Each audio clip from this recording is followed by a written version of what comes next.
Okay, guys. So again, my phone is acting screwy on us, so I apologize. So this is going to be, looks like it's going to be 4 parts, which is good. Like I said, a couple weeks from now, I should have some editing stuff. We won't have to worry about this stuff because it'll all be cut into one beautiful cut for you.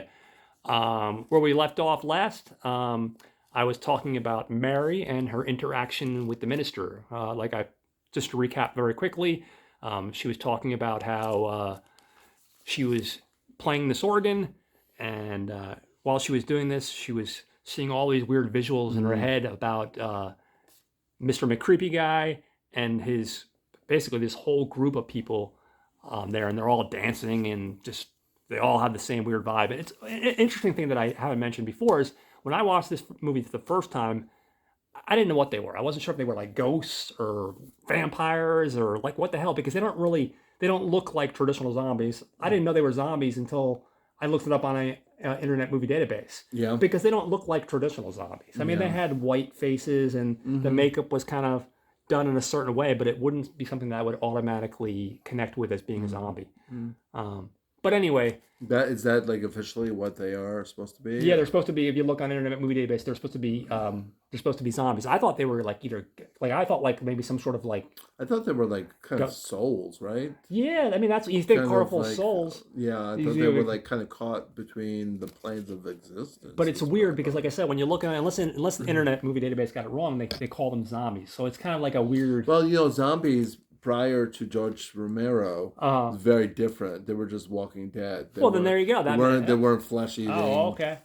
like the Yeah. Night of the Living Dead or Dawn of the Dead or that kind of thing. Well, that makes sense. Yeah. Maybe. Yeah, so that would make sense, especially because this was 1962, and this predates, like I said, it predates Romero's Night of the Yeah, Living by Dead, like 68, so yeah 6 years. 6 years. Yeah. So yeah, so basically, he's like, listen, you're always going to be welcome here as a member of the church. I just can't have you doing this kind of Mm-hmm. music, the devil's music or whatever he says, playing this kind of stuff. So, at this point, she's already been through hell and back. She's not doing too great. She's having a bad day, as one would imagine, based off the stuff Yeah. that we're talking about. And she decides to go on a date with Mr. McCreepster number two, her neighbor John Linden. Mm-hmm. They go to a bar, and he's got a beer, probably a couple beers under his belt at this Mm-hmm. point, and Yeah. he's asking her, he's like, "Why are you being like so somber? Why are you being such a stick in the mud? You haven't touched any of your drinks." Mm-hmm. You can see that he's like, "I love to drink," and he's like, I have no problem. He's like, "Oh, I'm not a big drinker," and then he finally gets that out of her, like she's upset, and he's like, "Why are you upset?" And she tells him like, "Just wasn't a good day." She doesn't go too much into detail, but it Yeah. wasn't a good day. Um, but she's lonely, and even though she knows, I think she kind of knows that this guy's a Right. creeper. She's still kind of she's been through hell and back. So they end up going back to the boarding house, and she's going to her apartment, and he's kind of like, "Hey, can I come in?" He's trying to get some action, and she, at this point she's so lonely and distraught. She just wants I think some sort of human connection, even if it is with the asshole. You know what I mean? Even if it was with Mr. Weirdo Perv guy, you know. Um, and at this point, he might actually get his wishes, but she's looking into the mirror, right? And then all of a sudden, there's this scene where she's looking in the mirror, and again, fucking creepy guy, and not perv The creepy guy, man. yeah, the man, as we shall call him, Yeah. pops up at the mirror, and that just like sets her off yet again. She freaks out, and she's like, "Did you see that?" And he's like, "No, what are you talking about?" And then even he's like put off by that. She's like, "Listen, I don't need the crazy fucking girl in my life. I mean, I'm not that hard." You know what I mean? And he kind of bails on her. Um, and you could see like he's like, "Yeah, I don't want anything to do with this." So Mm-hmm. we get to the next day, and I think she realizes, there's no point in hanging around this place. I'm fired from my Yeah. job. I should just try to get the hell out of this town. There's something going on. I think she thinks it's the town. It's not just her. Mm-hmm. Because she originally started seeing the vision of this Mm-hmm. guy when she was coming into town. So I think in Mm-hmm. her head, Yeah. maybe I'm reading into this, but I think in her head she thinks that there's something going on with the town. So she tries to leave, and she goes to her local mechanic, or she's driving out of town. Excuse me. She realizes this car's making a horrible noise, Mm-hmm. so she needs to address this. This poor girl, just can't get out of this fucking town. Mm-hmm. She goes to her local mechanic, and he thinks, it's probably a transmission based off the noise, but let's put it up in the air and take a look at it. And Yeah. She sits in the car. She doesn't leave the car while it's up in the air. He puts it up in the air, and then she hears like a creepy noise, and she gets freaked out. And she like, while it's still up in the air, she jumps out of the car, and she runs downtown. And I think at this point she's just like, I need to get the hell out of this fucking place. It's just fucking nuts. Yeah. So she goes to the local bus station and she tries to buy a ticket, and she manages to not be able to talk to this guy either. Then we have like the same thing like in the department store. For some reason, nobody wants to acknowledge this girl's existence for some reason, which is really off-putting because it's only in certain scenes. She hears an announcement for a bus that's leaving town, so she goes to go on this bus. She goes on the bus, and then we got a whole bus, of all these fucking McCreepster, apparently they're ghost, supernatural zombies, whatever you want to call them, on the bus. So the whole, of course, she's not getting on that bus. She bails off the bus, and we have this whole sequence where she's just running throughout the town. From there, she goes to see the doctor. She's like, hey, maybe I'll go see the doctor. Maybe he can straighten me out, Not that he did wonders the first time, but she goes to see the doctor. Of course, the doctor's chair is turned to the wall, so we can't see the doctor. He finally turns around, and it's the man! Again, with this fucking guy, man. I don't know who's worse. I don't know if he's a bigger stalker or the fucking McCreepy neighbor, Well, at least the McCreepy guy was like, okay, this is way too much over my comfort level, because even she's getting a little too freaky for my taste. Yeah, and he's bailed. He's like, I just want some action, but I don't want crazy. I don't want the baggage. I don't want the crazy baggage along the way. So anyway, she, of course, again, this poor girl is like just tormented this entire movie. That again freaks her out. She runs. We see her cut to the next scene, and she's at the mechanic. Apparently, the car is fixed. She's in the car, and she hold on here. Bear with me for a second, guy. I lost my train of thought. She gets in the car, and okay, this is the part that's weird. The car's fixed. She's finally got a running car. She wants to get the hell out of this town, but yet this is the part that another question I would say. Why are you back? She cuts to the next scene, and she's back at the fucking carnival. Yeah. It's like, if you're so freaked out, and I understand, I'd be freaked out the entire time with all this shit's happening too. I think it's dream reality. I think it's like it's like made like a dream. Yeah. Yeah. Because I was trying to figure that out. You giving the spoiler? Yeah, I figured I don't mind giving the spoiler. So get to the spoiler, and I have my opinion. Yeah, no, definitely. And you can chime in. No. I'm probably covering all this. No, I love how you're covering it, so I could chime in, because I'm actually making my own kind of, which is cool. I'd love to hear my kind of theory of. I know a lot of people just do. I know a lot of people just do reviews. I like to do like a breakdown, and just really break it down, and then I also like to give my thoughts and like why. Yeah, because I'm formulating my ideas, and like, and then go ahead, go finish. No, so the next scene, she goes in, and she sees everybody, all the zombies and the man. And at one point, she even like sees herself dancing with the man. It's like an out of body experience. Yeah. And again, after seeing all this stuff, she freaks out and she takes off. But at this point, our souls or zombies, if you will, all start chasing her, and they eventually overcome her. And then we cut to a scene where the local minister shows up. The police officer, even the roommate show up at the beach, and they see the fingerprints, or not the fingerprints, they see the footprints, her footprints, they see her car, but we don't actually connect, like with finding her, obviously. Yeah. Well, we figure her doom has happened somehow or another. We don't know what it is. So we're cut to that, and then we immediately cut to a scene back in the very beginning of the film, when they pull the car out. And this time, when they pull the car out, and this is a spoiler, guys, as Anthony just mentioned. I don't mind spoiling you guys. But if you don't want to be spoiled, then end the video here. We see a tow truck pull the car out, and there's 3 people in the car, all dead, of course. And she's one of them. Yeah, she's one of them. So it's interesting, and...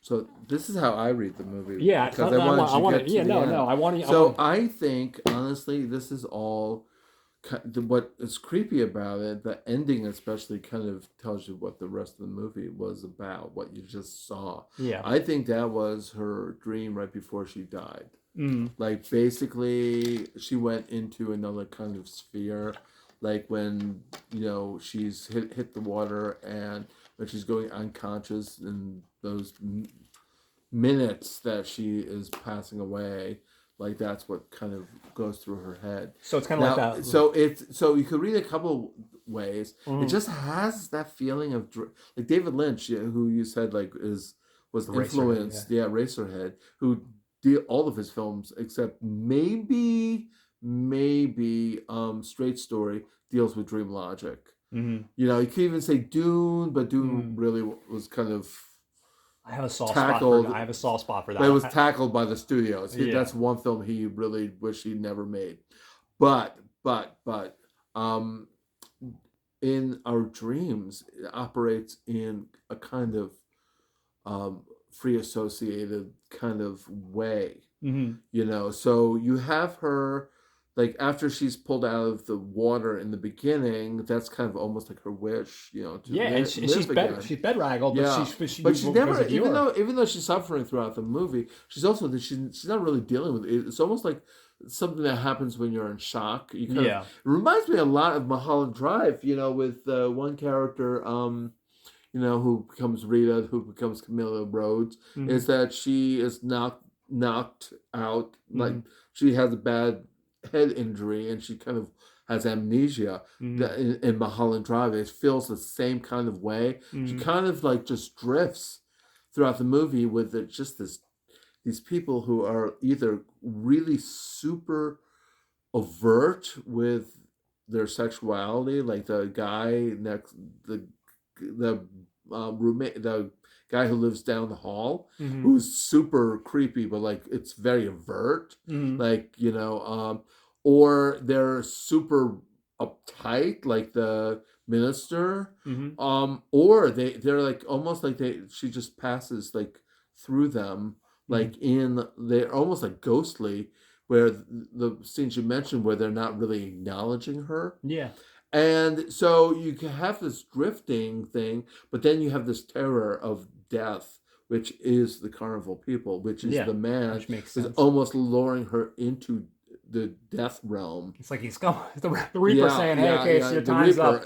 They almost operate like the Reaper. Yeah. So no matter how much she tries to drift away from this traumatic event, which is going to be her demise, she still is lured back to this carnival, this kind of souls. And it's interesting that they call it the zombies. They're not the George Romero zombies. No, it's flesh. So different if you look at it. It's more like the kind of the Walking Dead. The dead who haven't left the sphere to either go whatever you believe, heaven or hell, or just reincarnation if you're Buddhist, or like all these other little things. They're kind of like, it's kind of like operating on what her subconscious is going through in those last minutes of her life. Yeah. Maybe even the last seconds of her life, which is super creepy. And I think why the movie works is just that atmosphere. The plot is almost nonsensical. If you're thinking for realistic, and I read a couple of reviews, we just read it before we did this video, and it doesn't have the pacing of these horror movies of today. So don't expect like this kind of like fast pace, a killer with a knife, the girl's running through the woods. It's very atmospheric. It takes its time. It drifts like Mary drifts through the movie. Yeah. And it's super, super creepy. I actually think it's this brilliant movie that when I watched it yesterday, I was so inspired by it because the look of it. How did they get this film to look that beautiful good for that money? And even back then, guys, even back in '62, like $33,000 was still not a lot of money to shoot. Even back then. I know people are like, "Oh, we're in 2023." Now you can make a good-looking film for $33,000. Yeah, because you would be shooting on film. Yeah, because it's all digital now. And I mean, like even now, you could even look at the image and shooting with my phone, despite the glitches we've had here. You could see the light. Back then, if you didn't have the lights, you didn't have the and the equipment, and the black and white photography is just incredible, and the performances, very, very eerie and creepy. You could almost say it's bad acting, but at the same time, I think it's very good, very effective acting. I think it's straightforward, but I wouldn't even call it bad. I think it works. Yeah, I think it works. For it is. Because we're not operating on any kind of reality. That is just like natural people talking about natural things. We're talking about like this weird drifting of like the body. It feels very out of body. Yeah. It feels like she's drifted away from her body to almost like going to this other world where she's going to be successful as this organist, and then suddenly even that caves in on her. Yeah. And then, after that happens, right? After that, it's all doom after that. Yeah, it's all doom and gloom. Yeah, and she's even trying to get away from the town, and she's terrified of this carnival, and, and even her shifts of mood.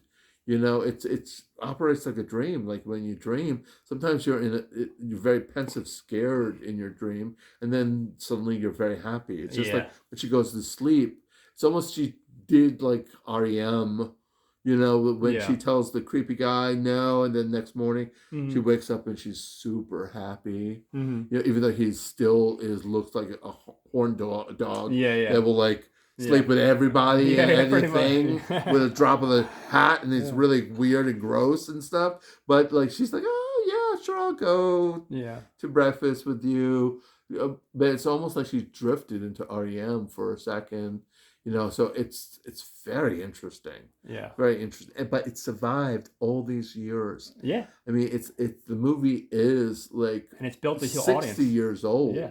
It's 62, so that's 60 years. Yeah. And when it first was released, it wasn't as popular as it is now. Yeah. In the 90s, it really the 80s and the 90s really was reevaluated. And, a lot of those movies that kind of survived because of television. Yeah. Because, like Wizard of Oz and Citizen Kane are the main ones because we reevaluated them. But Carnival of Souls kind of is going to last because that dream reality is there's something glorious. Special as a filmmaker, found it very inspiring.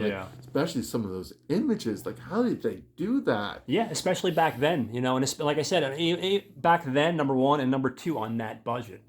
Oh, incredible! And none of them had careers after that. Yeah. No, it's a shame. But boy, did they leave a mark on the horror film history. They really left a mark. It was powerful, and we still talk about it 62 years later. I wasn't even born when it was made. No, hey, I was 74, man. Yeah. So that's incredible. Yeah, no, it's an impressive film, and I like talking to you about it because you bring up something like that I never would have made the connection, and I think I pay attention, but like when I saw the movie, every time I've seen it, I've always thought like, okay, and they find her body in the cars. She's been dead the whole time, and this is like a story about the Grim Reaper. That kind of like the Final Destination films in the sense that she somehow managed to survive and now her due. I didn't realize she was dead the entire time until the very last scene, and I'm like, wow. So the whole idea of the dreamlike state and what you were saying, that's such an interesting take, and it makes so much sense. Yeah, that's my take. No, it 100% does. Like I said, I was always a little bit confused, like I said, because you think that it's a Final Destination kind of thing, like the Grim Reaper's coming for her, then you see her body in the car at the end of the movie, and she's been dead the whole time, and you're like, oh, what's going on here? But what you're saying makes total sense, and it also makes sense, the idea of that they talk about when you die, you have those moments, the people that survive, supposedly death, those moments of what flashes before your life, and that idea of that being that dreamlike state is really interesting, and I think you're 100% on. I think so, and it has a fascination with death. Americans have a fascination with death. Oh yeah, especially nowadays. We're terrified of death. But yeah, we can't stop looking at it. But we can't stop looking at it. How many shows do people watch on Netflix about serial killers? Oh my God. About real life, it's we go down that rabbit hole. We go down that rabbit hole, but this is we actually so avant-garde, so surrealistic. but it also operates on a very real thing. You kind of go with Mary, the character of Mary, through her like walk of life, her kind of detachment of the things around her. Yeah. And you kind of, and it almost operates as a naturalistic film until these super weird things happen. Yeah. And then at the end, I remember being struck the first time I saw it. It was like, oh my gosh, she was drifting away, and it was like a kind of battle between her fears, which is those demonic people, and also like it was interesting once she lost that job. But you know what's interesting though, when we first see her, she's she's almost feels like a teenager, feels like a teenager in the car with the two other friends, and the boys are racing her. Again, we have some of this like kind of overt sexuality that was repressed in the 50s. Right. So the speed cars become a little bit like something that like a flirtation of sorts. A flirtation and flirting with death, which she actually means. Connect with the theme of the movie. Because as soon as you get in a car and you start speeding, you're playing with the Grim Reaper a little bit, right? I mean, people get off on like junkies that like jump off mountains and ski and like all this crazy stuff. You get that adrenaline. Like I still can't, and also that I feel like even though it's not religious, I think she's also thinking about religion.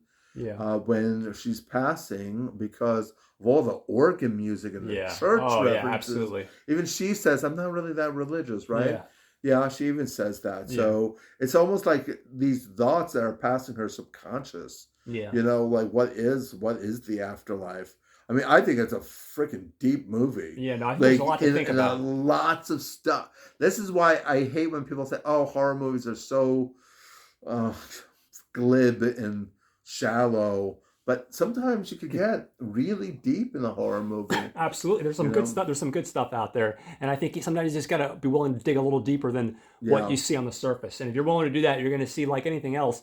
You can't just stereotype and be like, oh, all romantic comedies are like this. All science fiction's like this. No, guys, there's some really shitty films in every genre. But if you're willing to dig a little deeper, there's good stuff in every genre. One thing that was cool, I listened to the commentary track yesterday, was I think the screenwriter of it. I don't know his name.